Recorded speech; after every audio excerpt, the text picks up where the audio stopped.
మనకి ఇంతకుముందు 50% vote share వచ్చింది. ఈ ఎన్నికలు అయిపోయేసరికి మన ఓట్ షేర్ 40%. ఒక 10% ఓట్ షేర్ మనకు రావాల్సింది రాకుండా పోయింది.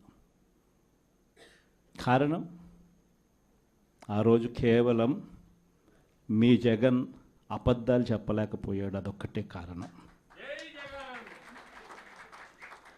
కానీ నేను చెప్తా ఉన్నా, మీ జగన్ అబద్ధాలు చెప్పలేకపోయాడు కాబట్టి అధికారానికి మనం దూరం అయ్యాం.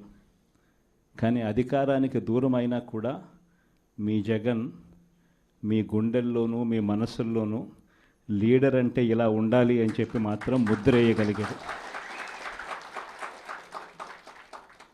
కారణం ఏమిటంటే రాజకీయాల్లో ఉన్నప్పుడు విలువలు ఉండాలి. రాజకీయాల్లో ఉన్నప్పుడు విశ్వసనీయత అన్న పదానికి అర్థం తెలియాలి. ఈ జగన్, మీ జగన్ మరో 30 సంవత్సరాలు రాజకీయాల్లోనే ఉంటాడు.